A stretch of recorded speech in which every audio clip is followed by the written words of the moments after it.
the federal government has ramped up its fight against tobacco and vaping. It's announced yet another suite of measures to crack down on smoking, including graphic warnings on individual cigarettes and vapes. Joining me live now is Health Minister Mark Butler. Thanks so much for your time.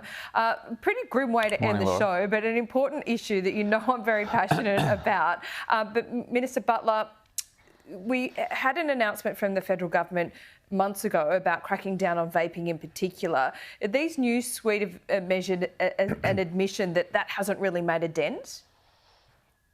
Well, no, we have to do both, Laura. What we've confronted really is a situation where there's been no major tobacco control reform for 12 years. People will remember back in 2011 we introduced the world's first plain packaging legislation under Nicola Roxon, led the world, had to defend a range of pieces of litigation from the tobacco industry, but really won that case. And since then, several dozen countries have followed our lead and put in place plain packaging legislation. The challenge has been that since then, really nothing has happened, here in Australia at least, and other countries have really started to lead in next generation tobacco control reform. Meanwhile, here in Australia, the industry has innovated. It's found very clever marketing strategies to get around the intent of the plain packaging legislation more than a decade ago. And as a result, we're simply not on track to meet the targets set out in the National Tobacco Strategy to continue driving those smoking rates down. So, yes, there's a very serious public health challenge with vapes, but we can't forget the traditional challenge of driving down tobacco use as well. Sure, but with the vapes, I mean, we're going to see plain packaging there, and how do you actually do it, given that most of these vapes are illegal?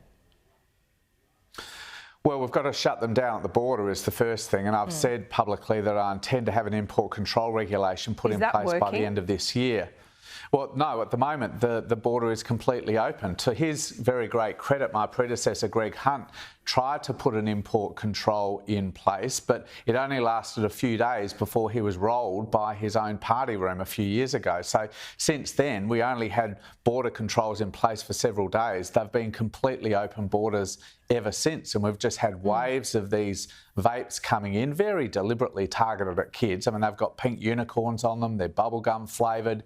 They're not anywhere near the case that we were sold and countries around the world were sold, that this would be a smoking cessation tool for hardened smokers. Yeah. So, no, the kids are taking them up. But Minister, sorry to interrupt you because we are really tight for time. I wanted to point out that I had a vascular surgeon on this show this week who in Western Sydney is going around and basically making notes for authorities where illegal vapes are being sold because he is so desperate to do something about this. There doesn't seem to be any policing, and the explosion of vapes that we spoke about just a couple of months ago is exploding further. There's another eruption.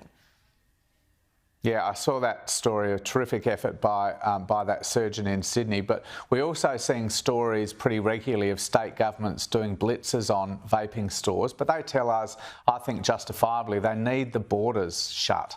So we need this to be a comprehensive approach at both levels of government, states policing this stuff on the ground, really starting to crack down on these vape stores that really cynically are often deliberately locating themselves down the road from schools because they recognise that's their target market, while at a Commonwealth level we're cracking down on the border as well. So we've been working very closely with state and territory governments over the last few months to get that regulatory framework right. We know from experience that it's likely to be fought by industry, so it's got to be tight without loopholes. As I said, the first wave of that will be the import controls, which I aim to put in place by the end of this year. Okay. But then that'll have to be followed up by policing on the ground by state and territory governments. They understand that and they're up for that challenge.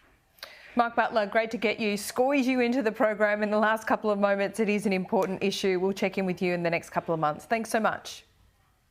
Thanks, Laura.